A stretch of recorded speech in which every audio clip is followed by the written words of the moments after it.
Hello and welcome to Focus on Liberia. My name is Anthony Cie, hosting a special edition of the Hour of Politics here at Focus on Liberia, where we educate, we elevate, and promote all things Liberia. Welcome. We always ask you to share, especially when it is about our country, as it has always been here at Focus on Liberia. I have a guest. She is comfortably seated. She came prepared to answer some tough questions. Oh, this is going to be exciting. Welcome and welcome to our viewers on YouTube. We encourage you to also share in a WhatsApp chat room or anywhere you can possibly share this broadcast. The topic for today is political, and that's the one that I like. The ANC, the CPP, and elections 2023. We would better have to discuss this politically juicy topic other than my guest, who is comfortably seated. Before I can say anything, I will want to welcome my guest, that is Madam Victoria Tolly Koiquah. Victoria, welcome to Focus on Liberia. It's my pleasure having you as our guest today. Thank you so much. Is it Asu? It's Anthony. Anthony. Yeah. Sie. Will you mark me calling you Sie or Anthony? Say Sie. Sie is good. Okay. So thank you so much, Sie, for inviting me to this program, and I look forward to an exciting discussion, and I'm ready to answer all of the questions that you asked. Thank you so very much. A little about our guest here quickly. Madam Victoria is a member of the Alternative National Congress, that is the ANC. In terms of position in that political institution, she is the Deputy Vice Chair for Political and International Affairs. Also, she is a member of the National Executive Committee of the ANC. She is also a member of the National Advisory Council of the CPP. And we got some juicy information about her. We learned that she is aspiring for the Monserrate County senatorial seat that is up for grab comes 2023. So you see, our guest is well suited for this topic, which is the ANC, the CPP, and elections 2023. She is politically active. I believe in the language of the CPP framework, she is known, she's active, and she's visible. And yes, she is visibly seated. Welcome, Madam. It's again good to have you. Thank you so much. Thank you. Yeah. How you doing, by the way? How's family? How is our dear country, Liberia? And also, what news you have to share with us other than what we just read about you in terms of your profile? Like you said, my name's Victoria Torlo Koiquah. It's not Tolly, because when we say Tolly, that means the Pakana. So it's okay. Torlo. So we mean the foundation of the family, right? Yes. So it's Torlo Koiquah, and I am a member of the Alternative National Congress. I'm the Deputy Vice Chair for Political and International Affairs. I am a member of the National Advisory Council of the CPP. That's the higher decision-making body, and I also have 20 years of working experience in the developmental sector, and I'm aspiring for the Monserrate County senatorial seat. So a lot of work, but like you said, yes, we have been part of all of the meetings here with the CPP National Advisory Council. So by the way, is this the National Advisory Council, not the National Executive Council? because we have the National Executive Committee and we have the National Advisory Council. So the National Advisory Council is the highest, where we stop in the absence of convention. So I just wanted to make that input to the introduction. Thank you so very much. That is so meaningful to the discussion. So folks, following us here, we have 4 fundamental questions, and then we will have biting follow-up questions for our guests to provide answers for. Number 1, what were the reasons the ANC joined the CPP? We also will ask this question, what political dividend did the ANC earn from joining the CPP? With the ALP and Unity Party out, what is the ANC plan is earning, if any? And finally, what can the ANC win without the CPP in 2023? Well, we will get started here quickly. Victoria, so this ANC joined the CPP, and some people didn't like the idea, but you have your reason. So my first question is, what were the reasons the ANC saw it necessary to have joined the CPP? Thank you again, Sierra. This is a very, very important and interesting question. And let me tell you this for the record. In 2018, after the elections, Mr. Cummings was really discouraged. And why he was discouraged was people were saying Mr. Cummings came late, but he was the best person. Oh, the man came late, but I think he's the best person. So is it because he's late that you don't want to get the best person, or is it that you should vote the best person? So for those reasons, Mr. Cummings felt discouraged, and he said, well, if the people can say because I came late, but I'm the best person and they didn't vote me, so let me stay away from politics. Young people from the 4 parties and other young people who are not in political parties, met Mr. Cummings and said, hey, Mr. Cummings, this is not the end. Elections doesn't mean when you lost and you cannot come back. So we need to form a formidable opposition to see how we can unseat President Weah, because of the way the country, was going. We had a lot of issues with money getting missing and all of things, people dying and all of things. So the young people met him. When they told him, he said, hey, I'm not sure I want to let the young people down.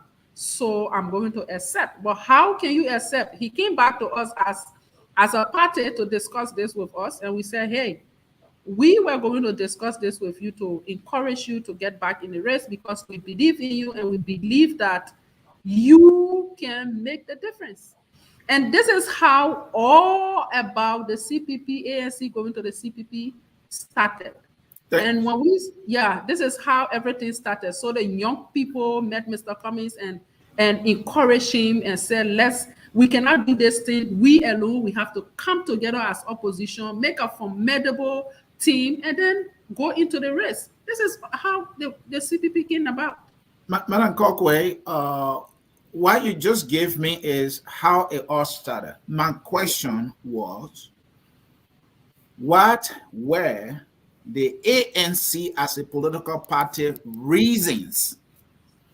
You have to have a reason. Okay, so this is the reason for going you joined. The reason for going into this collaboration was because the young people of this country, young people and women, and a woman like myself is making out of these women. Young people believe in Mr. Cummings and felt that Mr. Cummings or the ANC alone cannot go to election and win. So we needed to form a collaboration, and this is what led us to the collaboration. The hope of the Liberian people, the hope especially of the young people, this is what led us to the collaboration. So you are saying the reason was that one political institution, at some point you got to know based on what people said, could not win the election, so you needed to join a collaboration. See, this Yes. is a political party that went into the race and came fifth place with 112,000 votes plus. Okay, you have all of people went into the race and came up also with points. History has shown in Liberia that one party cannot just win elections. That We is saw, true. yeah, we saw it with Madame Salif and all of political United Party and other political parties coming together to form a team, and they won. We saw the CDC now, the Coalition for Democratic Change, and the how do you call it, the collaboration, the Congress and the collaboration now, they also form a team. So all the popularity President Weah had, he couldn't win elections standing alone as the Congress for Democratic Change. So they had to form a collaboration. But then forming a collaboration, you don't just go into collaboration. You have to have the backing. Even if you go into the collaboration, if you don't have the backing of the people who are supposed to vote you, then the collaboration is useless. So people who made up of the collaboration, people who will support you, came to you and said, let's form a collaboration, and we will support this collaboration because of how the country is being driven. So based on that, we formed this collaboration and we started to move ahead. Thank you. You are right there that, Ellen Johnson Sirleaf, I think, put about 4 parties or 3 together, and it will win. CDC, and will come and win. So the need for collaboration, from what I'm hearing from you and from what I know, was actually necessary. But the decision now to have gone in this CPP, did you do your due diligence? Were the necessary background checks done by your political institution and your leader as to who to go into a collaboration with? The fact that you needed a collaboration, which was sensible, I don't think it meant that it could just be anybody. Did you look at these people you joined, and were you satisfied with them at the time? So this is what happened. I believe you listened to how the collaboration was formed. Yes. So young people from the 4 political parties, or 3 in the beginning, young people from 3 political parties, and even some young people who are not part of political parties met Mr. Cummings. So meeting Mr. Cummings and telling him about this collaboration, we believe that they have also spoken with other political leaders, but we are concerned about the day they met Mr. Cummings and how the discussions went on. So going into talking about background investigation, we feel that if the young people will come to you and say, Mr. Cummings, we want you to run again. But we have to form a collaboration. And Withdrawal, I agree with that, right? I agree with that, but not because the need for a collaboration was necessary. Collaboration would have meant just about any group of people or anybody. And so that is my question. The idea of going to a collaboration was not bad at all. But who you went into collaboration with, did you do your due diligence? Not because the young people wanted a collaboration, they were like, just so anybody, just give a collaboration. When you say due diligence, I don't know what you mean in terms of politics. I'm talking about the individuals that you went into the collaboration with, the United Party, the ALP, and the LP. Did you see them to be credible political institutions? Did you see their leaders to be credible individuals, or to have done political business with before making the decision? Background checks, due diligence. Did you do that? So this is it. First of all, if they were not credible institutions, I'm not sure the National Election Commission would have allowed them to run in the 2017 elections, or the NEC would have certificated them to be a political party. So once a political party is registered with NEC and that political party is certified and in fact has ran especially at the presidency level, that institution is credible. Now, personality, I do not want to go into personality, because in terms of politics, we all know you want to vote. Why would somebody say a woman should not vote for me because I don't like a woman? Or why would somebody say a man should not vote for me because I don't like the man? That should not be the case in politics. And this is why I was asking you about, when you say due diligence in terms of politics, what are you referring to? Because once this organization or this institution has been certified by the National Election Commission of this country, then that institution is credible. So we are not looking. We were not looking. I'm coming. We were not looking, or we should not, and nobody should be looking at individual in the political party. You should be looking at the institution as credible compared to looking at individual. So yes, when we were going into the collaboration, we knew that these political parties were credible because NEC had certified them and said they were credible. So we went. Let's take it apart. Let's talk about the institutions. You said they were credible, and you don't want to talk about individuals. So let me leave the individual aspect now. Let's come to the institution. What you're saying is that just about anybody who has a driver license is a good driver, and you will get in that person's car because the person has a driver license. That is why, because this institution was certified by NEC, out of a sudden, they were worthy of a collaboration. That is why you are telling me. You think that can fly in reasonable decision making? Let me first of all say, if I am looking for a driver, and that driver can drive very well, if he doesn't have a driver lesson, I cannot give him a car to drive. I cannot give him a car to drive. So there are people that have driver license. They are bad drivers. Will you let that person to drive you to the airport or somewhere? For me, if someone has a driver lesson, I'm not sure, Mr. C.A., that where you stay in the United States of America, people give a driver lesson to people when they cannot drive. That should not be the case. And if this is happening, that should be something that we need to look at.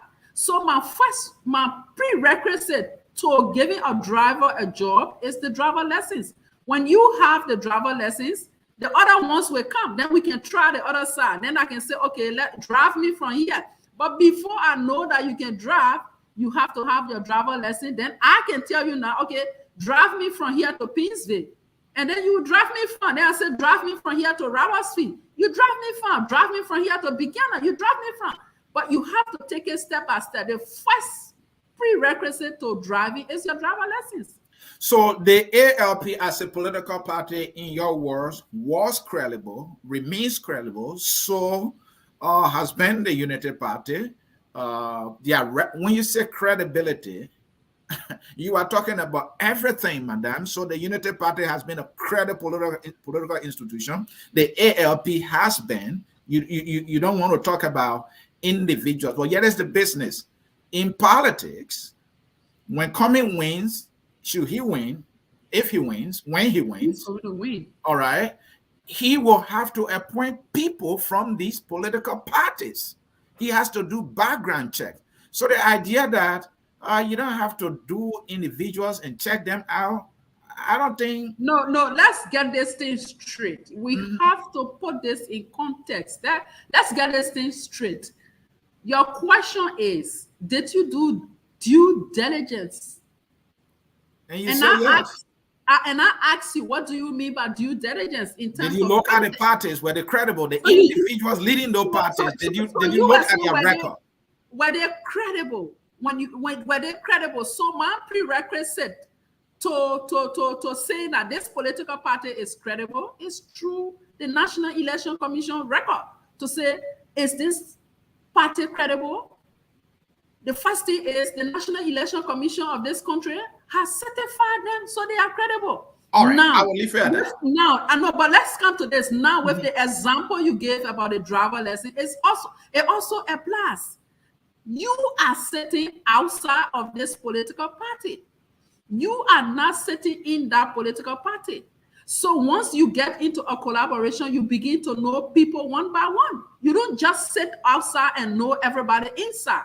People may say things about people that is not correct because you are not inside. Now that you are into this collaboration, yes, you can tell whether this person is actually, then you can go to the individual line. But before you go into that, you cannot know. It's like a marriage, Mr. Sia. It's like a marriage. You see this beautiful woman or you see this beautiful man, you want to marry him. When you marry this man or this woman, other things will come after. Either you live with it or you go away with it. No. I disagree there, man. Because here's the thing: Mr. Cummings comes from the corporate world, and not only about corporate world. If you are to hire somebody, if you are going in partnership with somebody, you must check them out to know whether they can be trusted before you can do business with them. The marriage, the relationship example you give, if I see a beautiful woman who is attractive, fine, then I want to know, who is she? Is she a good woman? Because just the look is not enough. And that's the question I'm asking. Did you do that? Have you not said, why do people divorce? It's because they got married. He looked at everything and they got married and later on divorce. Why they divorce? Because there were some things there that they were not compatible. Mm-hmm. Yeah, people live together. So you stay in the CPP. Allow me to move forward. You stay in the CPP for some time, and you are still there as ANC. Did it come?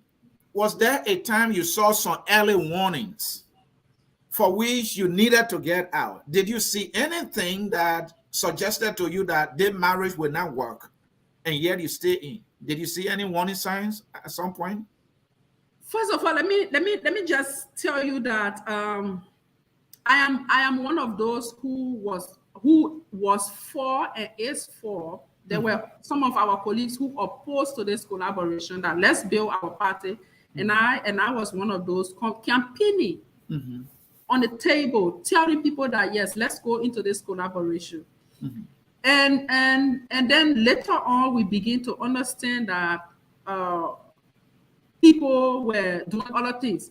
But while we were going into this collaboration, the idea was we are going into this collaboration. We're going to open a collaboration. One person will not be entitled to the presidency. One person will not be entitled to the vice presidency. We're going to open this collaboration, and then we're going to work hard. That was our thinking, and that is our thinking. We're going to work hard and ensure that we get the presidency. Because when you look at the ticket, no one looks so much down on the vice presidency ticket. People vote a party because of their political leader. We saw this in 2011 in Liberia. Josh Weah could not win the elections because he had flipped to go as vice running mate. They were not looking at Josh Weah no longer. They were looking at Winston Tottenham. And because of that, they didn't win the election. So we were fighting. So when we went into this race, we were fighting to have the ticket. So whether somebody is bad, somebody is good, somebody is in the middle, we were fighting to have this ticket, and that's the hair people were going to look at, and we are still fighting to have this ticket. Looking back now, given where you are, given all that happened, and we'll get to all that happened, will you say that decision turned out to be a bad decision, or will you say that decision turned out to be a good decision? Well, the decision was never bad. Are you sure? The decision was never bad. Look, let me tell you this. The last time I was on the radio and people were calling, I was so surprised because I went on ERBC. ERBC is a little bit far in the different counties. And people were calling from the counties to say that if CPP collapsed, they will be disappointed in the CPP, and especially the 4 political leaders, because this is their only hope. So I feel going into this collaboration is not a loss. We continue to engage our people, and we're going to maintain the CPP. We're going to work with our sister party, the Liberty Party that is still in a collaboration with us. We're going to work with them. We're going to work with other institutions, other parties to see how we bring them under the CPP umbrella, and we will maintain the CPP. So in short, you are saying it was a good decision. It was, and it is still a good decision to remain in the CPP. And you think that decision is causing you a lot in terms of hurt? Is it hurting you, or is it helping you? Hurting us like how? I don't see any hurt in it. The only wrong that Mr. Cummings has done is because he wants to change the system. That's the only wrong he has done. But I don't see, and that is why they are fighting here. I don't see anything. What is hurting us? Unity Party. We started this discussion with Liberty Party, and then later on, discussion went to Unity Party. We signed the first memorandum of understanding with the 3 political parties, and then later on, ALP got to know, and they went through the Unity Party to be part of the CPP. And today we are 4 into the CPP. So what hurts if someone leaves? I was just telling you, it's a marriage. And you feel you are no longer comfortable with this marriage, you can go, no problem. But we will actually build this collaboration. We are open. The framework document is open. We are open to other political parties. Okay. And we look forward to building a formidable opposition. And we're going to give President Weah a one-term. Trust me. All right. We'll get into the one-term thing, but let me read something that is from somebody very close to your political leader. My understanding, he is still a member of the now opposition ANC. Taiwan wrote, he said, in 2018, I advised that a collaboration for ANC was a bad strategy and was meant to weaken ABC. They said Tai is not a politician. True, I'm not. I am a strategist, and that is why I do extremely well. However, common sense will tell you that you don't negotiate from a position of weakness, and that we were getting in bed with people we just described as looters and evil doers. That is the one I want you to pay attention to. So Taiwan way is saying you went into bed with people you describe as looters and evil doers. So Tai is telling me that you did some due diligence and you have made a decision, a determination, a conclusion that the people you were going in bed with were evildoers and looters, and you went there anyway. Now you're getting bite. Do you share some responsibilities here? So when did Tai write that? You want to know when he did? He wrote that in 2018, I believe. I mean 2020. Sorry.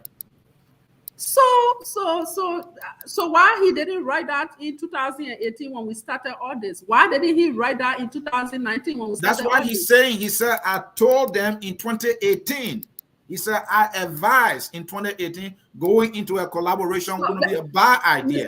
Mr. Sear, if Tai had ran on a CPP ticket and won the elections, Tai wouldn't have been saying this. I just want us, this is why I asked for, when did he write this? I just told you that there were other colleagues who were opposing to our joining the CPP. We were the one. I am one of those who campaigned for us to go into the CPP. Even before we signed the CPP document, other people said, no, as it stands, we cannot sign this document. Especially people were afraid of the exit clause. People were afraid. They said, no, we shouldn't sign this document. We campaigned and went into it. We went into this collaboration. If Tai himself didn't believe, why did Tai submit himself to a primary in the CPP? If he didn't believe, is it because he didn't run on a CPP ticket? Is it because that he didn't run on a CPP ticket and win? Is it because of that he's bringing all of these up? So, to Tai's credit, I'm not cutting you out. To Tai's credit, this is why we say, but I am a soldier. When a decision is made, I accept and soldier on. We formed the CPP, and then hell broke loose. And so, talking about that, Tai went further in his post. He said the solution is if ABC cannot go as VP to Buaka, Leave the CPP immediately and start crafting a new course now. So again, I'm saying the ANC wouldn't have left the CPP, and the ANC will not leave the CPP. The ANC is not going to leave the CPP. The same way I campaign for us to go into the CPP, I'm going to continue to campaign for us to remain in the CPP. And I'm sure we are going to remain in the CPP. Taha Wongbe today has left the ANC. Taha Wongbe is telling us to go as vice to Ambassador Boakai. If not, we should leave the CPP. Why should we leave the CPP? Look, let me tell you, and this is why I like about Mr. Cummings. Mr. Cummings continue to tell us that if we continue to do the same thing, we will never get different results. And in this particular case, when people tell him let's leave the collaboration, then he tell you we all have always said collaboration always fail, or collaboration always fail. So why can't we make this collaboration work? And this is why he's into this collaboration. We're going to make this collaboration work. The thing, Koiquah, is that most of the time collaboration of bad actors don't hold. I believe Benny Nayure has been a bad actor, and don't take my words for it. Take your party's secretary or general Alashoto when you, as a party, had a press conference and had all manners of things to say about Benny Nayure. You knew all of those things with Benny Nayure, that he was a cheat and all that, and you went into a collaboration with him. This is the very Benny Nayure now who has dragged you to court, and hell has broken loose on you. Did you ignore the warning signs? Are you responsible for what you're going through right now as a political institution? There is nobody that will say they will not take blame for what is happening to themselves. Whatever happens to you, you should take blame. The first person should take blame is yourself, because there are some steps you may have had some misstep. But I'm not saying it like what we say is hurting, is so badly hurting. The answer is no. The answer is no. Mr. Sia, you are in the US. You have a democracy in the US. You have the Democrat and the Republican. You have so many small parties in the two big parties. There will be fights. They fight within. And if somebody doesn't feel comfortable, they relax. And then other people continue. But once one person is on the ticket, they all go to support them. So if the Unity Party or the UP has left the CPP, yes, it's their will. They can go, but the remaining will continue, and the other people will come on for us to make a formidable opposition. So let's talk about the framework document a little bit. Will you say that document was altered or not? Will you say there were changes made or not? What do you know? What do you believe? The first thing here is you need to understand when we say alter, amended, maybe when we want to say the criminal part, we say alter, or when we want to say a good, we say amended. So let's understand where it was amended from. The document as it stands, as what Mr. Cummings has been alleged of, is that he, Mr. Cummings and the ANC authored the document, which we say from the ANC, we say, and the entire world should know this, that we didn't author any document. The document was authored by the lawyers or amended by the lawyers. And I will go into it if I'm given the chance to explain how this all came about. This document was actually amended by the lawyers, not by the ANC. What the lawyers filed with us, what the lawyers sent to us, the lawyers sent to us through email. And that document was printed out, sent to them. They review it. In fact, they review it on their various computers or their phones. That document was sent, signed, notarized, sent to NEC. We made copies to that document and asked each political party to pick up their copy. The Unity Party picked up their copy. So This document was never changed. Nothing was changed in that document. So now you're using the word change. Okay, yeah, Some because members they of say ANC, some members of they say, ANC are on record for saying there were cosmetic changes, harmless changes. These are words that came from even some legal minds within your political institution. So we are kind of confused whether or not changes were done, given what is coming from the ANC, no change. That was your first position. Harmless changes, cosmetic changes, and all that. So tell us, did the document change, and did ANC change anything within the document? so but first of all, let me say that this document was never altered. This document was signed on May 19, 2020. And the next day, this document was in the public. The public backlash us. The CPP leadership came together and said, let's give this document to the lawyers to look at it, because our supporters are crying that the employment clause doesn't favor them. It only favors people who are actively saying with CPP. So let's give it to the lawyers. Perhaps there could be other sticky issues in a document that we didn't take note of. So this document was immediately sent to the lawyers. And the day this document was signed, Mr. Cummings was never the CPP chair. Mr. Ure was the organizing CPP chair. Mr. Ure facilitated the framework document of May 19. When this document was signed, Mr. Ure handed over to Mr. Cummings. The unfortunate part now is that Mr. Ure didn't do any handover to Mr. Cummings. Even a sentence was not given to Mr. Cummings as handover from Mr. Ure. So this document was signed via Zoom. We all know about this, but we have to keep singing the song, because I feel that even people who are supposed to know the document the government is asking for, the ALP and the government is asking for, is not what is with next. So people need to understand what document they are asking for. So this document was signed via Zoom. Mr. Ure was in Carisburg. JMB was in Rehab. Yombri was in Buchanan. Cummings was on 15th Street. And they signed this document. When this document was signed, it was signed via Zoom, meaning everybody had their piece of paper at their end. This document now, when it was given to the lawyers, we didn't sign this document further from that end.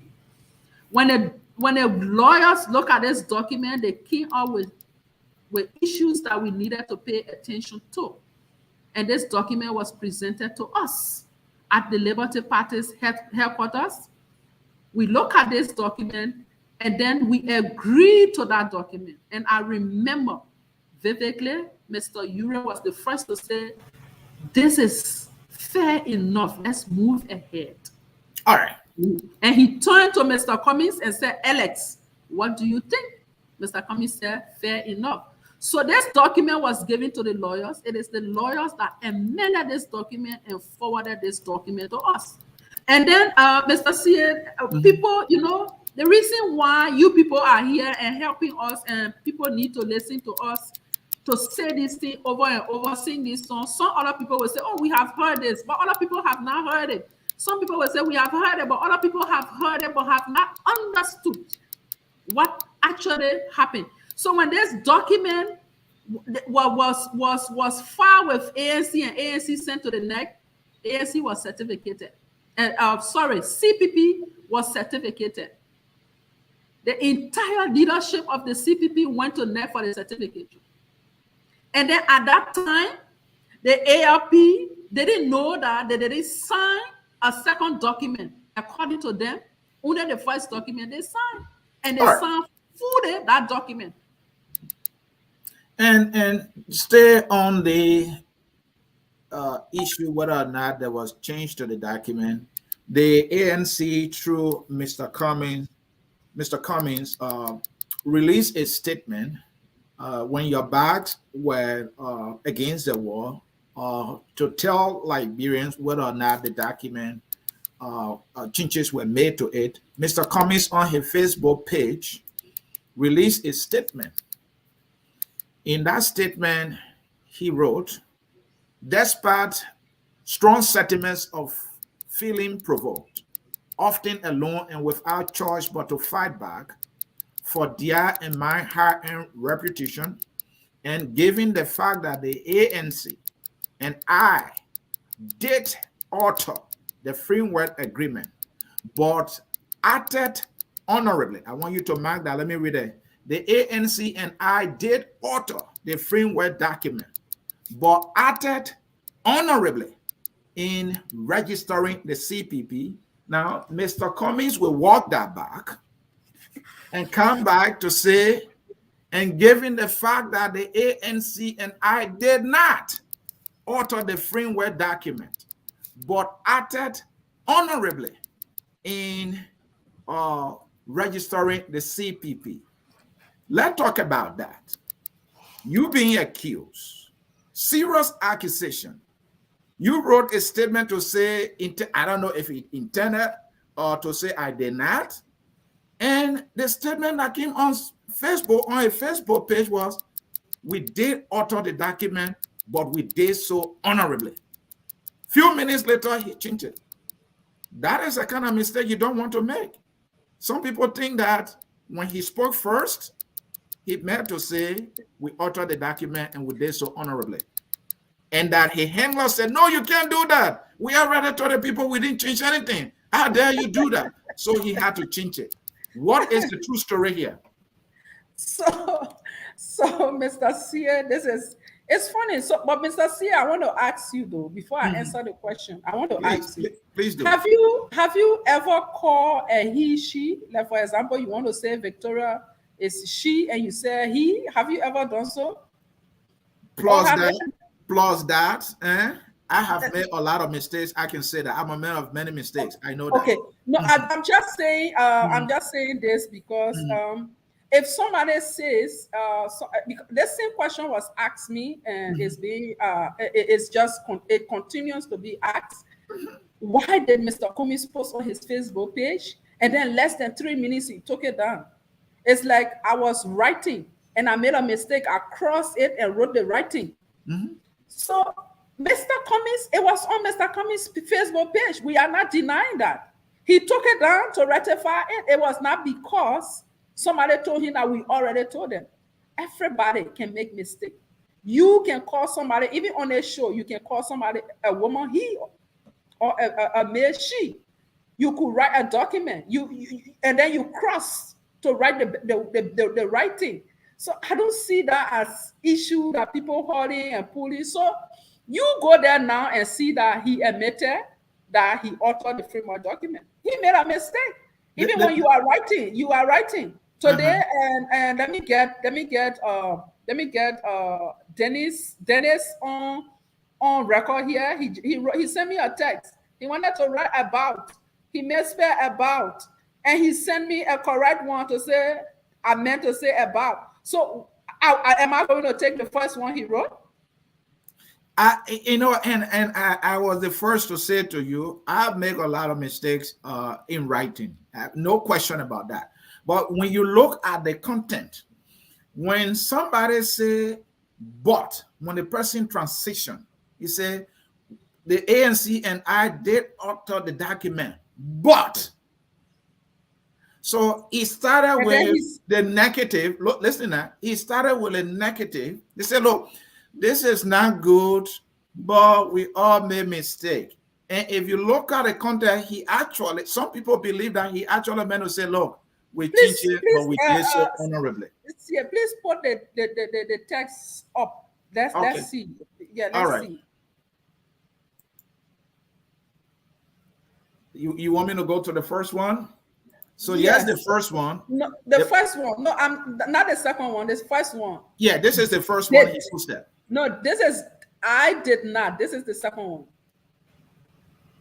No, he said I did. This is the first one. He said, given the fact that the ANC and I did alter the framework document. That is the first one. And he went on to say, but we did it, but we acted honorably in registering the CPP. That is the first one. Then here is the change.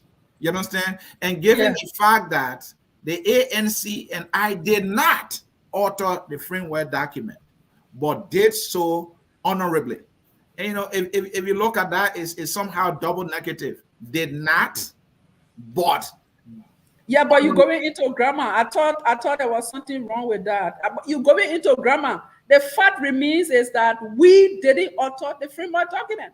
From the day Mr. Ure wrote this his letter, we kept saying we didn't alter any framework document. We came up with a statement to ask Mr. Ure to point out to the areas that he think we alter, and we still stand by that. And he hasn't told us. So this is something that we have been saying over and over and over. So I don't think this is something that, I mean, we should be wasting our time on. We are not wasting our time. We are giving you the opportunity to say that, like you said, not many people have heard, you know, all of this, right? And so that is what we are doing. So you can learn your charter, please. Yeah, so what I was saying is that what was written, it was an error, and it was taken down immediately, and the right one was placed there. If anybody have problem with the grammar, that's fair enough. We did it. We were not born with the English language in our mouth. That's fair enough for anybody to have problem with the grammar and other things there. But we didn't alter the framework document. We have never altered the framework document. We didn't alter it, and we cannot alter it. We will not alter a framework document. There is nothing in that framework document that favors Mr. Cummings. All right. Thank you so very much. Are you changing from not altering to favoring? Which one? I'm not. No, what I'm saying, you can only alter something. You can only alter or amend something or change something to favor you. So what? Why should I change something that doesn't favor me? What do I benefit? Okay. That's what I'm saying. I'm not changing. I'm saying we didn't alter. So there's this now legal argument also in the code of public opinion. What is the original and what is not original? The court is saying, hey, bring the original framework document. And your accusers are saying you have the original framework document. The first question I ask is there an original framework document or no? So if I were the one, and if everybody was thinking like me, I would say there is only one original framework document. And the reason I would say there is only one original framework document is because when you talk about an original document, it means a document that has been signed, sealed. So the only document I would consider an original document would be the document that was amended, signed by all of the political parties, notarized and filed with NEC. I would consider that original document. Right. But in this case, the ALP and the government is asking for a document that was signed symbolically via Zoom. This is the document they are referring to as original document. I would still consider that document as draft because we signed from different locations. We didn't sign further on that document. For me, automatically, that document was stretched. Okay. Because so let's use your definition. Let's use your definition of what is original. I accept your definition that the original is the one that was signed, the one that was notarized. That is the original. Now, my question is, do you have copies of what you consider as the original, the one that was signed? Do you have copies of it? I just told you that document was signed by everybody. One document was signed by everybody. Our SG, the Secretary, the CPP Secretary, headed by our SG, Aloysius Torlo, headed or facilitated the notarization of that document, file with NEC, receive it, and then NEC make a copy and give it to us. So the copy that was given to us, we multiply the copies and ask each political party to pass by and receive their copy. Only the United Party passed and received their copy. The other people didn't come for their copy.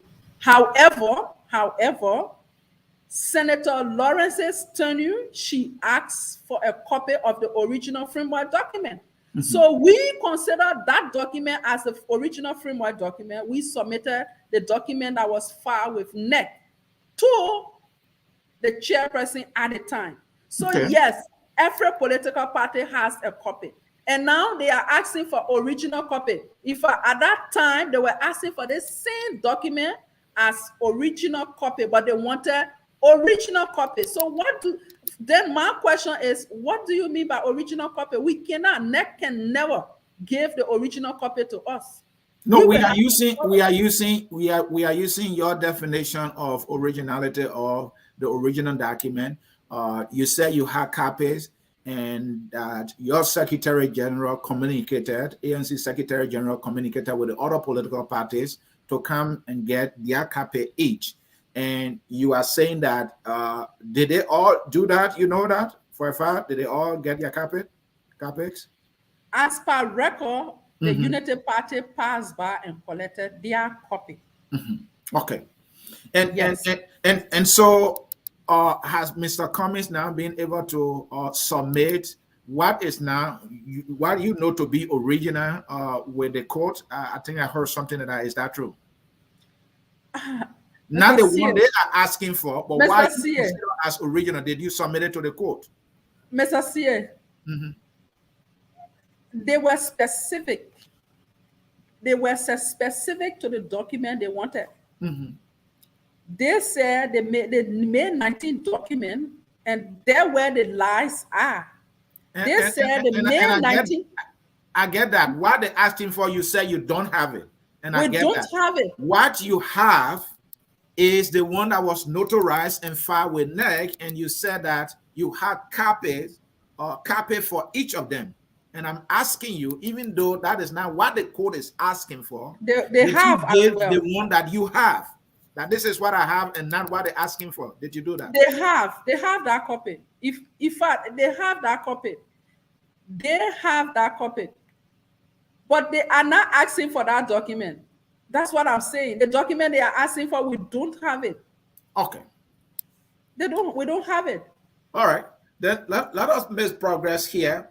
Now, the ANC is more like the only one standing within the CPP. I'm putting it that way because we know the LP is divided, some supporting Mr. Koiquah and some supporting Mr. Cummings.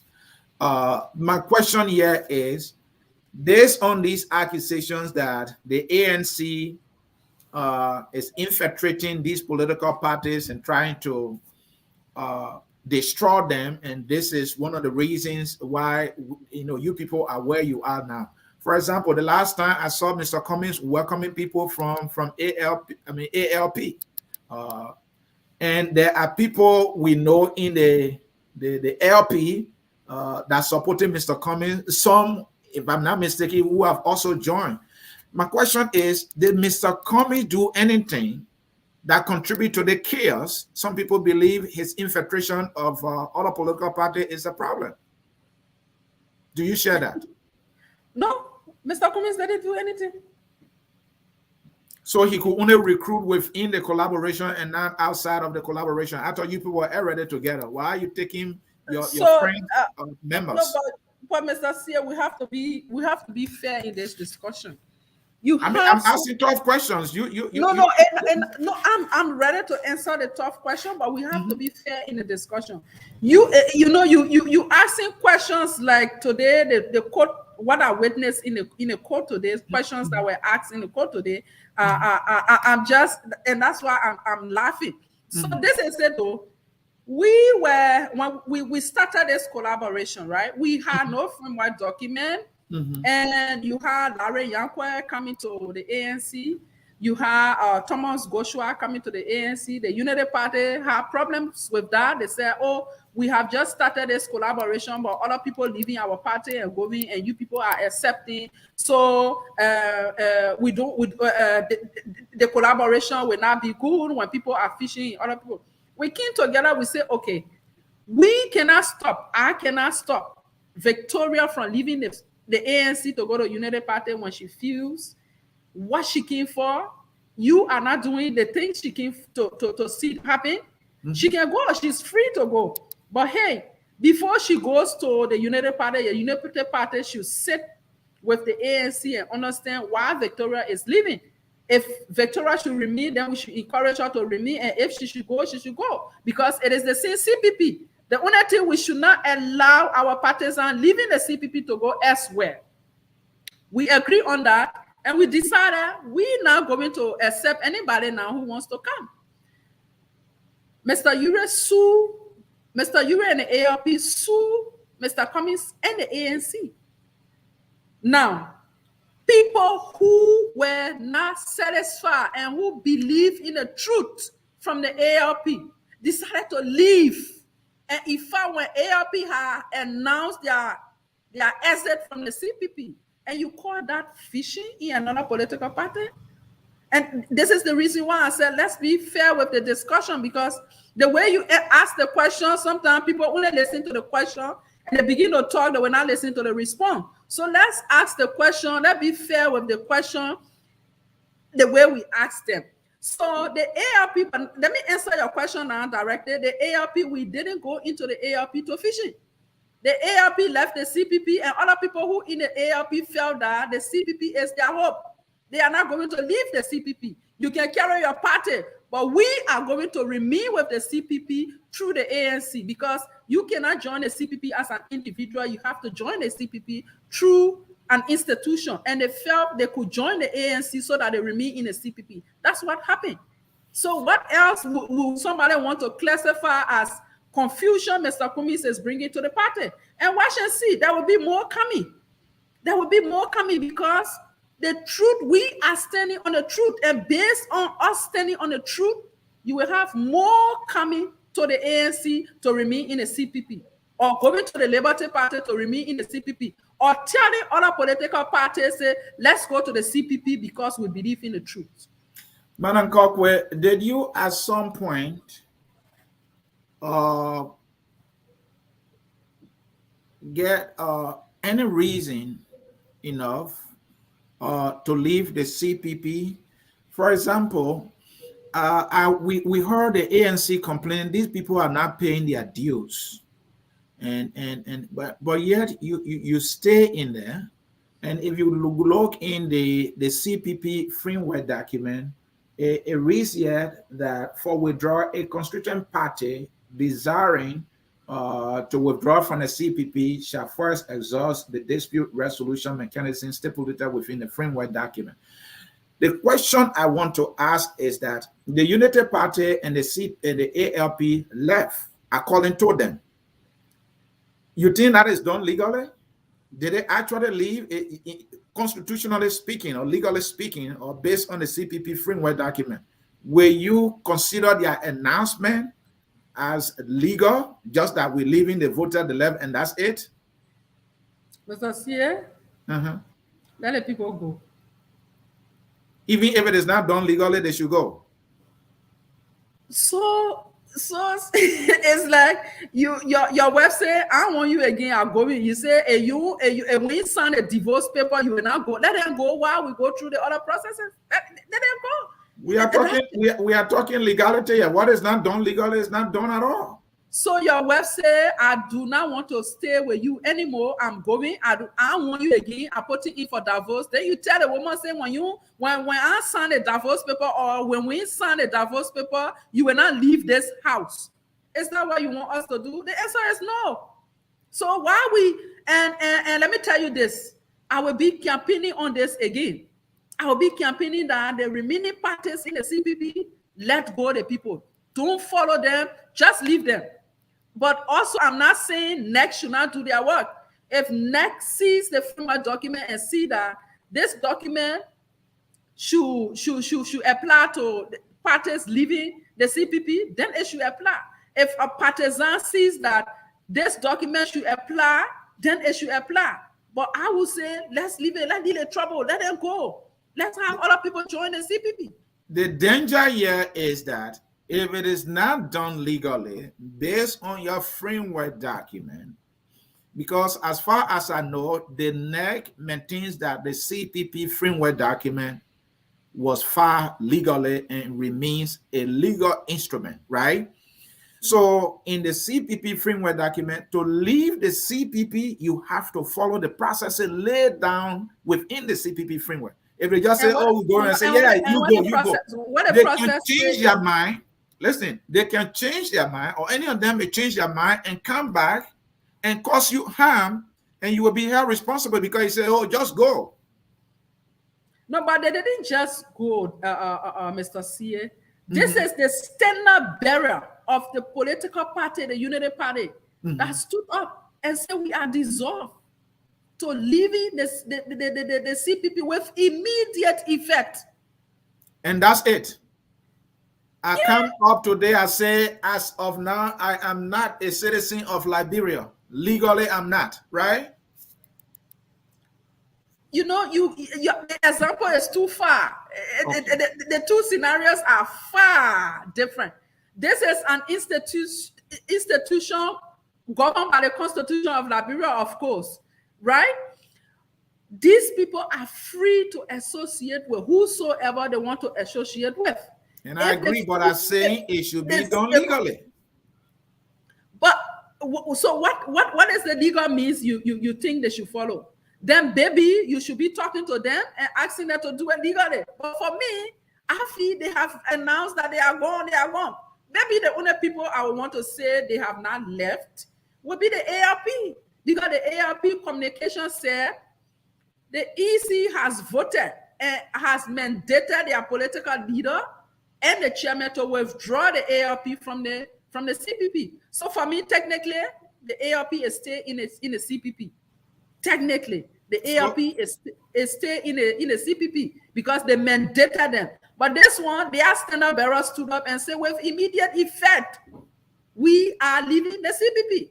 And you're going to take their word for it. So what you want us to do? All right. Hey, Mr. C, man. No, I would take that. Sorry, this is how I do it, because if we don't ask these questions, and if these questions are not answered and people don't focus on the reason why these questions are asked, sometimes it comes back to bite you. It's like the ANC was just rolling, say, oh, the young people say we should join, so we'll go in there. Yeah, you are. You're in court, and you're going through all these hurdles because the serious questions were not asked, and probably you did not put a lot of thoughts into it that they may cost us a lot. And I think it's costing the ANC a lot. So let me ask the question. Did the whole case cost the ANC and Cummings a lot in terms of his reputation and in terms of his chances for the election that is coming up? He can't keep claim that he's Mr. Clean anymore, isn't it? Why he would? And this is why we are actually into this case, and because we are speaking only the facts. We are talking the facts. The other people can go ahead with all of the lies and the fabrication and other things, but we are speaking the fact. And Mr. Cummings will be vindicated. Let me tell you this. Please do. I was just I went to a restaurant to eat, and then while coming to get in my car, and I decided to say hello to a few people because you have some of our colleagues sitting there. And a lawyer told me, but Vic, why are you guys wasting time? Why you can just go to NEC, you get a copy of the document and give to the people? So, and I told him, I said, no, that's not the document that people want. Because if that is the document they want, that document was asked for by Senator Lawrence Kanga. She gave that document to the investigation committee. And the investigation committee look at this document, compare it to what the lawyer sent, compare it to the May 19 document, and they said, yes, amendments were done from the May 19 to the lawyers Amendments were done. The lawyers made an amendment. Just, people don't read. And this is why we need to take our time to explain over and over and over again. Read our report carefully. That report, every count in our report says the lawyers amended this document. Go to section 1.1. Yes, this section was amended, but the lawyers amended. Now, the confusion here is the conclusion. In the conclusion, they were not specific to say who amended the document. So they just left it open and said, yes, the document was amended. We all know the document was amended, but who amended it was not specified in that document. Look at the entire document. You see the background is different, the body is different, the observation is different, but most especially the observation and the conclusion. The observation and the conclusion should always be consistent. It should be coherent. You cannot have a different observation and a different conclusion. Then you confuse the people. And that is exactly what happened in this thing. And that was the reason why the representation of ANC refused to sign the document. And Madam Koiquah, I like the fact that you brought that up, right? And if there were any group, there was any group, or if there were any group that should have actually be of more help by providing understanding to this whole case, that should have been the lawyers.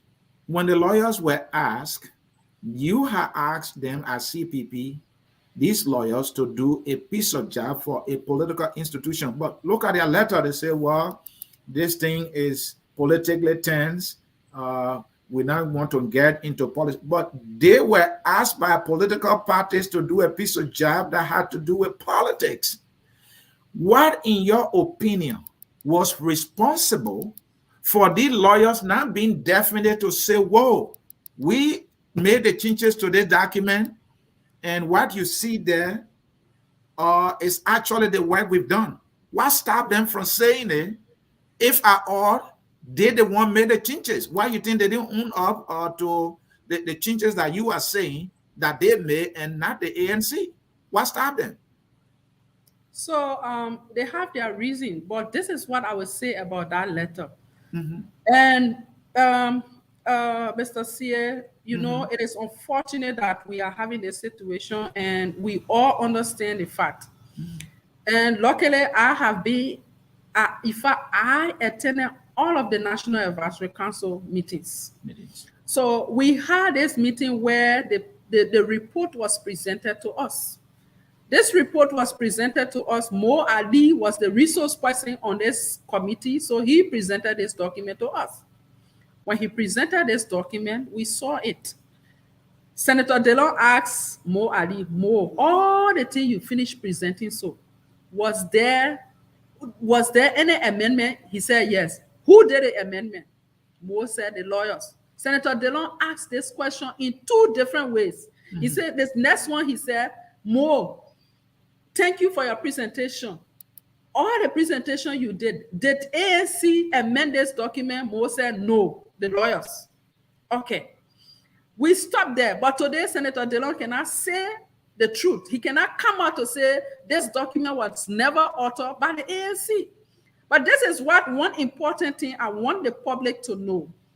In that meeting, we agreed that this document, because of how it was looking, our representative didn't sign this document, and he had his dissenting view on the report. We said, okay, Senator Delon, Senator Yombly, to not go hoarding and putting, can you take this report and submit to the lawyers, ask them to look at it, and then when they finish looking at this report, we can call the lawyers now and sit with them and talk. We agree on that. We said, but today, what you need to do is that you need to come up with a statement. Since you are chairing, draft a statement and let all of us look at a statement. Do a statement to the Liberian people. Tell them that we have received the report, but we're going to submit this report to the lawyers. Senator Kanga didn't do that. Instead, she took the next day, she took on with a press conference and saying that Mr. Comey should take responsibility of the framework document. Madam Koiquah, the political actors. I'm coming to the lawyer's letter. Yes, please, Now, because the reason is these political actors, the fact that you people are divided I'm coming. Mr. C, I'm coming. So after that, we also agree that Senator Lawrence writes the lawyers, and that was the time we asked her to write the lawyers while submitting this document to the lawyers, the report. Senator Lawrence didn't write the lawyers. It took her time. We didn't even know when she wrote the lawyers. She wrote the lawyers secretly. But this is a collaboration. Before you write a letter on behalf of the collaboration, the other political parties should know the content of the letter. Senator Lawrence sent a letter to the lawyers. The lawyers responded to Senator Lawrence. We didn't know. We only heard that Senator Lawrence wrote the lawyers and the lawyers responded. So when JMB took over, we asked JMB to give us a copy of the letter that was sent to the lawyers, and Senator Lawrence's response, the lawyers respond. That's how that letter came about. And the lawyers were quoting Senator Lawrence's letter. And this is what, for summary, this is what Senator Lawrence wrote in that letter. Senator Lawrence was asking what are the processes to find this document with NEC was followed, whether taking a signature page from another document and putting it on a document is legal, which is false. The lawyers responded. My people, you're listening good. The lawyer responded exactly as per Senator Lawrence's letter. The lawyer said, as of the day we gave you the framework document, our job stopped. So what did they mean? They meant we didn't facilitate somebody taking signature page to this document. We didn't facilitate, or we were not part of this document going to NEC. We were not part of it. You have made this thing so political that we do not want to get involved in a political part. We were asked to do a piece of job, and we did that piece of job and gave you the document. So Senator Lawrence didn't follow the instruction given by the National Advisory Council. She wrote her own thing. We didn't ask her. We said, take this report, write the lawyer, take the report, and submit this document to the lawyers. They then look at it and give us feedback. So why didn't she do that? Instead of writing here to say, taking a signature page to another, who would take a signature page to another? You never had anybody's signature page. Why then where you were taken from to carry it? So we just want things to be clear. So sometimes when people talk to the lawyer, the lawyers are sitting. They're not going to look for case. You will carry your case to them. So the way you presented your letter, they responded to your letter according to how you responded to the letter. Thank you, Madam Koiquah. Let me leave it there.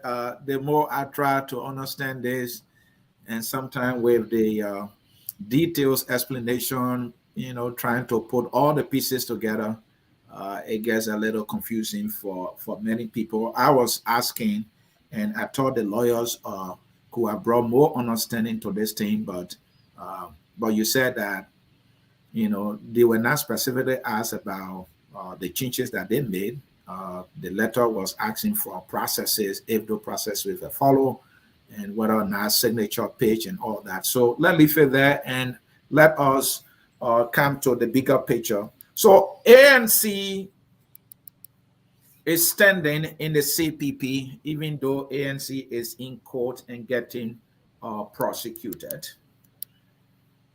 The goal of this whole CPP team was to win.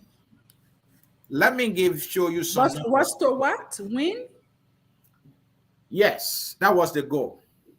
The goal was to win as a political unit, talking about the CPP, that you have collaborated or you wanted to collaborate to make president. We are a one-term president.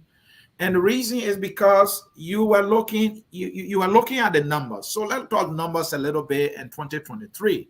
How can you, the ANC, win this thing? 2017 first round results, we are 38%, Waka 28%, followed by the ALP 9.6%, You have Prince Johnson there. No. That's LP, not ALP. Thank you. I appreciate that. LP, which is the Liberty Party. Yeah, the Liberty Party. Thank you. 9.6%. That is Prince Johnson there with 8.22%.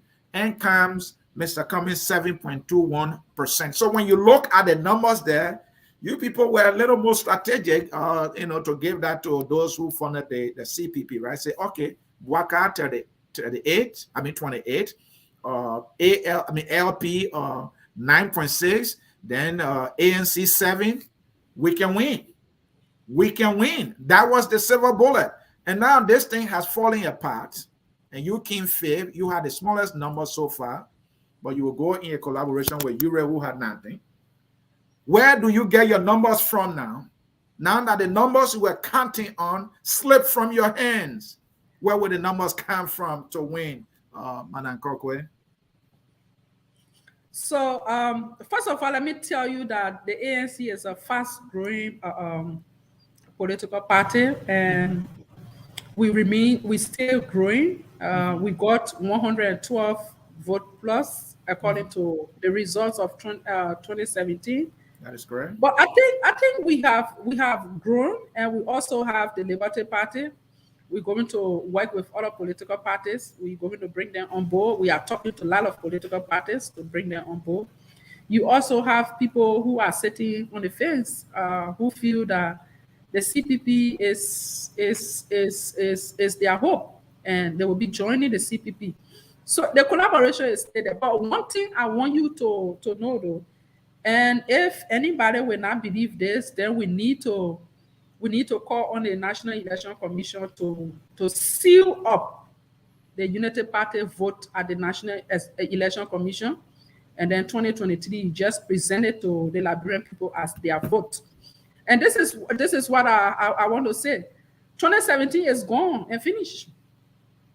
The chairman of United Party, who led United Party to elections, he left the United Party, and he didn't leave alone. He left with the people. But it didn't come to you. Granted, if he didn't come to me, but he left. And how sure are you that they will not support us, people who left the United Party? Honorable Larry Nyankwe, he ran on a United Party ticket. He won. He got disenchanted. He got disenchantment. He joined the ANC, and he didn't join alone. He didn't come flying alone. He joined the ANC. He came with his people. Honorable Thomas Goshua, the same. Honorable Bien Howard. If Bien Howard ran as independent candidate, but he was pushing for JMB presidency, he was running campaign and telling people, vote for me, vote for JMB. He came with his people. Let's look at Honorable Snow. Honorable Snow was campaigning seriously for JMB, and he was telling his people, if you can't vote for JMB, don't vote for me. The national chairman of ANC. He's supporting Wiana, right? Yeah, he's supporting WIA. So his support base may go to WIA or scatter somewhere. Either go back to United Party or come on to us as CPP.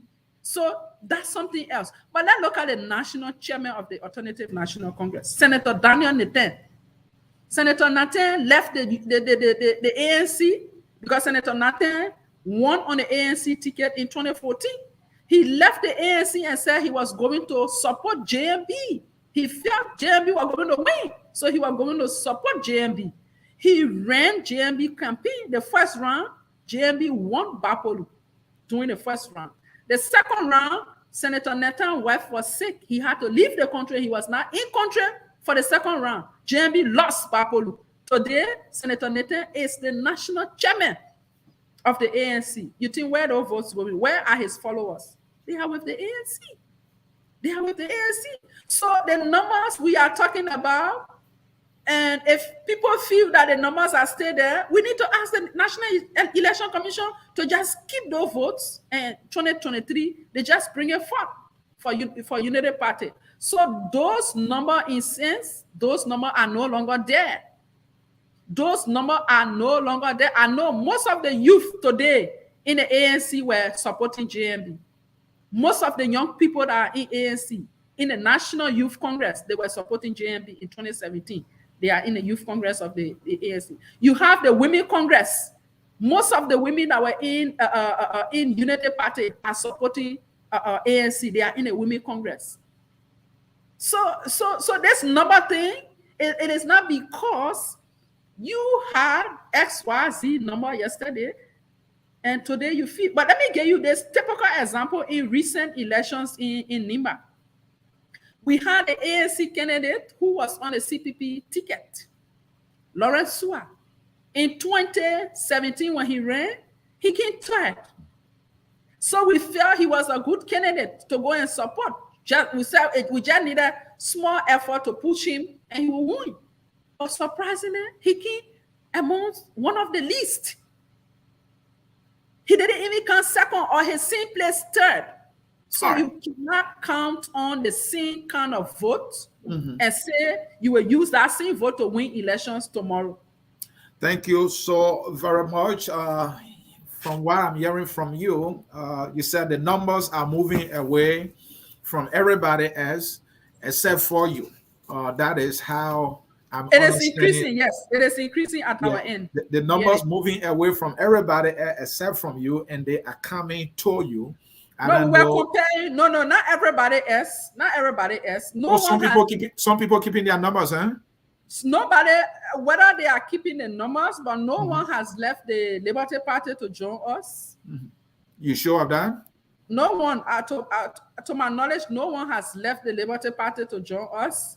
But some people in the Liberty Party supporting you, right? Not some people. The Liberty Party as a party, as an institution that the National Election Commission recognizes, is supporting Mr. Cummings. And you think that is not a problem? This should not be a problem. And this is why what people fail to realize, we key into the collaboration. The movement, we key into the collaboration. Every member of the collaboration is for everybody. Okay. If we went to primaries, I could go and vote for JMB. Nobody should question me because we are in a collaboration. I could go and vote for Nyombli if she was running. Nobody should question me because we are in a collaboration. So have you developed a plan now for this CPP? Because what I'm hearing from you is you're going to stay. We are where we are because of this competition as to who to be the CPP chair. The people you were in contest with, they have left. According to you, you said Baba, Kappa, farewell, fare thee well, and they have left. Now you are the only lion in the room because you're saying the Liberty Party is supporting you. What are you going to do with the CPP? Is it now automatic that Cummings is the presumptive stand-up bearer for the CPP? Are you counting there as a veteran now? Talk to me. And what are you going to do? The CPP framework document remains intact. Nothing has changed. If people are coming to join the CPP, they are going to follow the CPP framework document. And I will tell you this: the last time this question was placed to me, whether I was going to be handpicked, whether I was going to be on a consensus basis that I was going to be on a CPP ticket or on a ANC ticket, my answer is no. I want to challenge. I want to challenge anybody. And once you challenge a primary, you go through that primary, you know that you are really fit. Are you saying there will be primary in this CPP that is left? That's what the document says. So if other people are coming on board and they have ambition, we have to open the party. Other people are coming on board and they have ambition. Let's open the process. Let's go to the process. Except where they are coming on board and they feel that we are coming on board, we don't have a presidential candidate, then automatically, yes, Mr. Cummings is. Like, for example, the Liberty Party has already announced that they will not be putting up a presidential candidate. So as it stands in the CPP, if the other two people left, Mr. Cummings is the standard bearer. Are you saying if? I thought you told me they left. But maybe there should be grammar issue. So maybe it's the way it sounds in your ear, but if they left, Mr. Cummings should be automatically the standard bearer of the CPP. We could go to I don't know what term politically is used. We could go to a convention, but the ANC, he will be on a white ballot. What I want to say, he will be on a white ballot because the Liberty Party has already announced that they are not going to put up the time for consensus, according to the CPP framework, has passed. Except you want to go and reword the language in the framework document. The time for consensus has passed, so it got to be primary. And I'm suggesting you may not have primary if there's no other person contesting. Maybe you would go now and ordain, baptize, and coronate Cummings, which would be an easier one, as the political leaders always do. That would be a good thing, isn't it? Correct. It's democratic. It's democratic. We are saying, we do not want to carry on any undemocratic process. We want to follow the democratic process. Once it is democratic, yes, it's okay. So we are in Cummings and Waka on the other side, and maybe Tiawan on the ticket of the LPP. Cummings is going in the race against three bigger names in Liberia.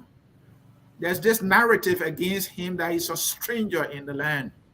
Can he pull through? Can he make it to the second round? United Party has a history of going to second round, 2005, 2011, 2013. They have the track record of doing it. You don't have. Why this time will you do it? Will you make it to the second round? We will. So, but by the way, when you say big names, well, what are the big? Waka is a big name. Tiawan is a big name. He's a former vice president. It's a big name, and Cummings is a small name in Liberia. If you put the four names together, he's small. You mean Alexander Cummings, that bomb, that small name in the country? The whole world talking about the bomb that can't explode. That bomb that can't explode. What bomb can't explode? That's empty bomb. It doesn't explode. No, look, Mr. Cummings, we have been doing a lot of work around the country. We've been doing a lot of work every time. We have the time. We go around the country telling the people why we want to take on state power. You know, this country, where we have this country, we need a complete change. And we think Mr. Cummings comes with that quality. He comes with that corporate quality, where we have stop to corruption, we have stop to rapes that are happening, we have stop to killings that are happening. So with all of that, our message is resonating with the people everywhere we go. Our messages are resonating with the people. So maybe you are not seeing it, but we are actually working. This is the only political party, I would say for now, that has offices in over 10 counties around the country. I say over 10 counties because I have visited those counties and seen them from my own eye, but I know we have offices in all of the counties. So with all of these, and people say we are not known. This is the stranger. You have the people who call themselves or citizens or I don't know how to call it, but they could not come to 112 vote. They can always something around this 24,000 or something. But you call yourself someone who live in this country, and people know you. And yet you go in collaboration with them. But I need the 24,000 votes. All right. I need the 24,000 votes. So if that is the reason why I should not go into the collaboration, then I'm sorry. I went there for the 24,000 votes and even plus. And I already got some. And you are telling me that I'm making trouble in the party. I already got some. There's this charge, accusation, observation, belief that Mr. Cummings is desperate to be president. He will now run to be a representative. He will now run to be a senator. His first job he won in Liberian government is to be president. Do you think that is realistic? So when President Weah came, what did he vote for when he The came first? presidency. He vowed for the presidency today. But Everybody. our understanding is that he first wanted to be a president of LFA. So did he go for it? No, he did not. So it was just your understanding. It was a fact, actually. I can report that to you. It was a fact. He wanted to be, and politics were played there. And so he backed off. At that time, he was this guy who really, was not prepared. I don't know if he's even prepared now. Maybe I would not shouldn't say maybe he's not. He's never going to be prepared. But fast forward, he contested to be senator, and he won. So he started from somewhere. You know why he went to the Senate? Because he was already broke. That was carrying him there. He didn't go there for experience. He didn't get any experience because he didn't do anything. And it is showing now that he didn't learn anything. Let me just be. He was broke and he had to go to the Senate to be getting some salary. They even told him to go back to school. He humbled himself. He went back to school, and people are saying, "Start from somewhere." Cummings will not humble himself. But the former information minister said he used to do the main assignment at Tina. Now you're saying it, so he went to school, right? No, but if you went to school and somebody else was taking the lesson, so the person had the knowledge and you get a paper, and that's what we are seeing today in our governance. So nothing good is going on. We cannot see anything straightforward because he didn't get the knowledge. He only got the paper. Let me come to my key question again. Though the decision by Mr. Cummings to run for president is his right, I can't fault him. I would be wrong to do so. Though it is a right, but do you think that is realistic? Is that strategic? Is that doable? So my question here is it Mr. Cummings alone who has done this to say, I want to run for the presidency? We are having an interview about ANC and Mr. Cummings. That's why I'm asking the question. So it is Mr. Cummings' right. And we see him as the right person. It is his right. You don't want to be wasting water on those bag. What I mean by that is, it's like, you're not going to win this thing. You're far from this thing, but that's why you won. And the one you can get, senator, you said no. What senator we can get? Cummings being senator. Senator for where? He can decide Maserati. So he should decide Maryland. Where. Look, we are aiming.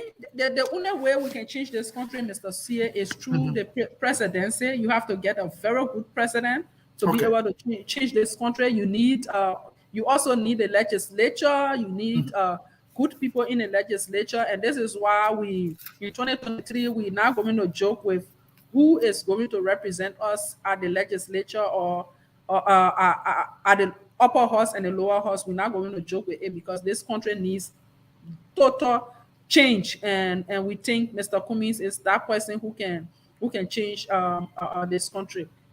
And finally, so I can let you go. I took most of your time, and I don't regret doing that, and I'm sure you appreciate that too, because it's about country, right? That's what I meant.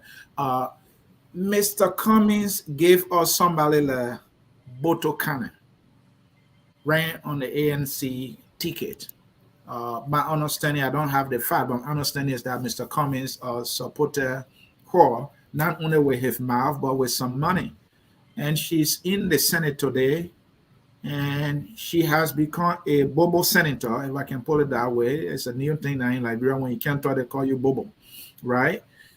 Is that the kind of leaders or people we're going to see in Mr. Cummings' government? Should he be lucky enough to become president? Just give for people that won't do the job?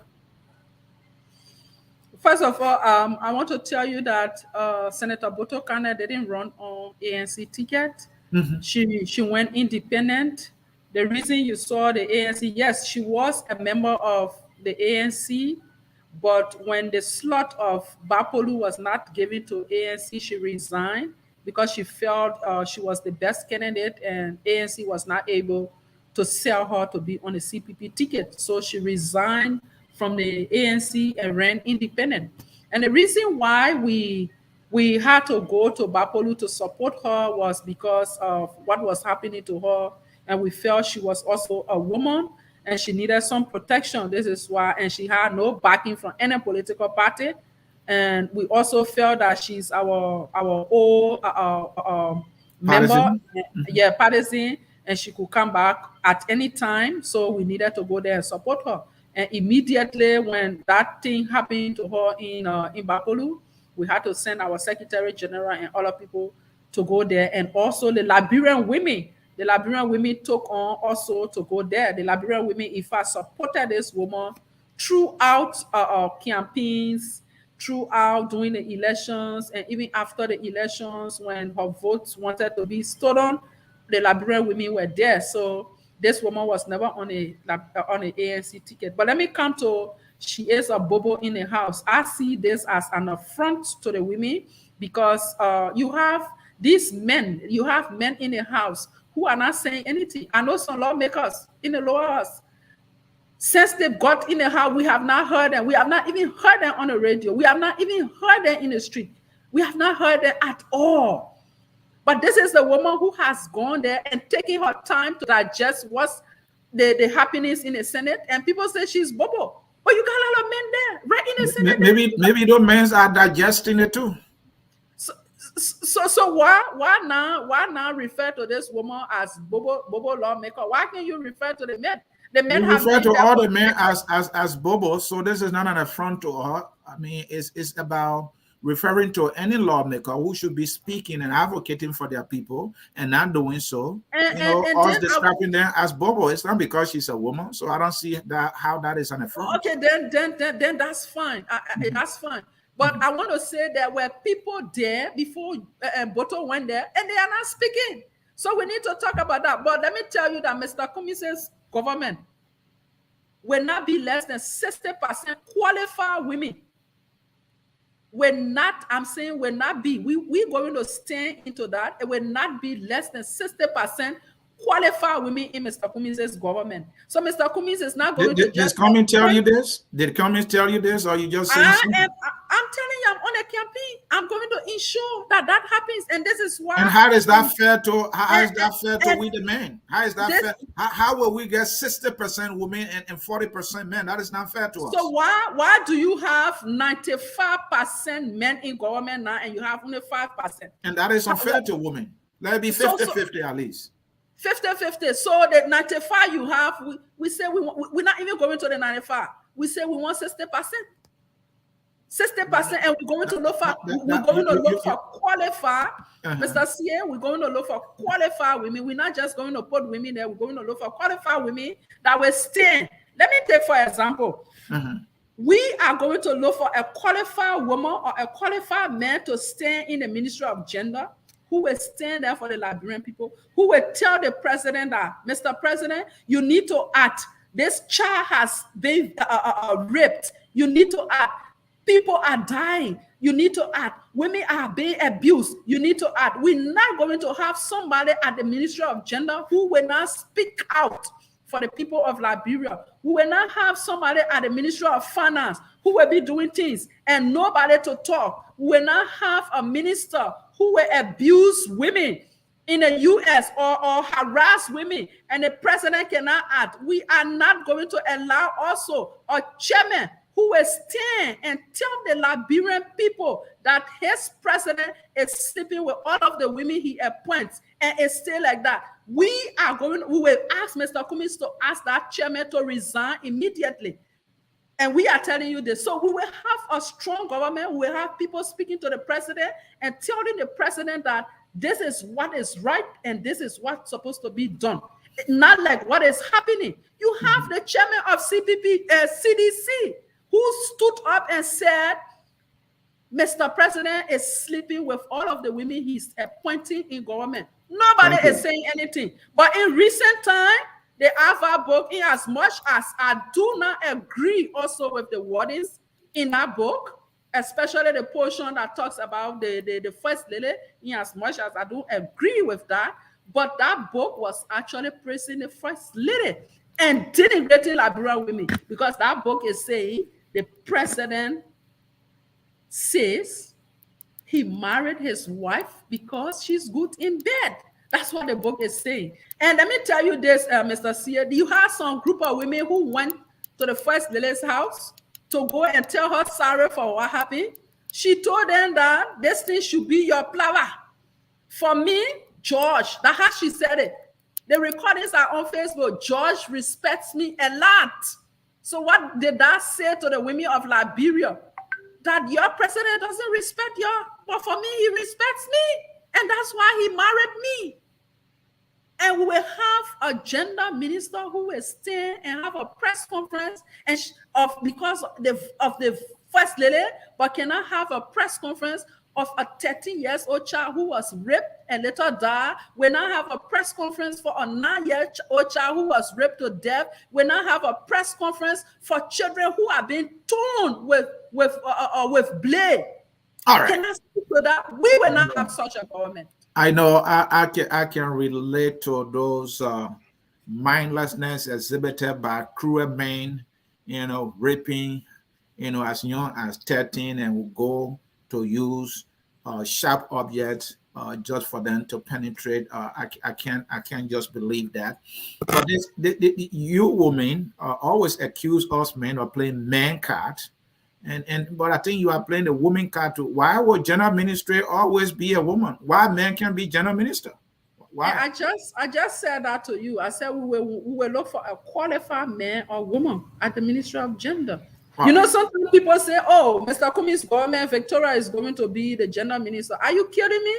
I do not want to go to gender ministry. We have other places that I can go, but we need someone qualified to be there who will stand for the people, especially the women and the children who are victimized every day and night. All right. Thank you so very much for coming. I always try to push until we can get some meat, because I don't like bones. I'm a lion. And I think you did your utmost best to explain yourself, and interview like that is what Liberia deserves. And it's not a kumbaya kind of interview. We don't do that here. This is focused on Liberia. It's about elevating the discussion and asking the tough questions Liberians have on their mind. Any question I ask here, it is that's something that we hear from the people. And because we are privileged to be in this space to ask those questions, we ask them on their behalf. Thank you for coming. We will get your parting comments, please. Okay, thank you. Thank you so much for affording me this platform. I want to say thank you to my listeners. We are into the race. We are aspiring for the Mosorado County senatorial seat come 2023, and we are also encouraging other women to join us, especially join our political party or join political parties, so that we can make ourselves viable in the coming elections. And we also want to thank the legislature for passing a bill with the section 4.5 that has been now moved to SHA, because before that it was every political party will endeavor to ensure not less than 30% women and not less than 30% gender and not more than 70% gender. But now it is SHA, so the burden now is on the political parties to find those competent, qualified women to run on their ticket and win the elections and go and sit in the seat. But not also looking at that, we also look forward to having the next president appointing 60% women in government. So I want to take this time to say thank you and look forward to more of these discussions. And certainly, I will reach out to you. We will reach out to you to talk to you about your quest to represent Mosorado County as its possible senator comes 2023. We can't thank you enough for coming and answering our questions. I think you did excellently well. Thank you, and we will talk to you again. Folks, this is how we will come to the end of this discussion. We are on a mission seeking truth. Leadership, my friend Dennis would tell me, it's a life and death situation. We need leaders, we need them, and we need them now, and we need the good ones only. For the bad ones have hurt us so much that hunger is in the land, undevelopment and poverty is just ravishing our people. So the bad ones must go. We must all say bye-bye to them. But we will do our due diligence. We will not do it like the CPP that did not do any due diligence and went into a marriage with crooks. Here we are. And it's the same story about another collaboration that has died a natural death. And so we will not stop asking. We will not stop digging until we get to that promised land called Liberia. Because the one I see there is not the Liberia that I want. And I know you don't want that one. That one, it stinks with death, and you know it. That one is corrupt, and you know it. That one is undeveloped, and you know it. And that one is not the place you want to grow your children. You know it because our children have no future. I don't want to bore you about roles. My grand crew, it's impossible to get there. That Liberia is not my Liberia. We want a different Liberia other than the one we have. We want good leaders other than the ones we have. Because we know when we get good leaders, we will have a country that we can be proud of. Anthony Sie is the name. The network is focused on Liberia. And the song that takes us home is called We Are All Liberians. Bye-bye. We are Liberians. Liberia is our home. Liberian people.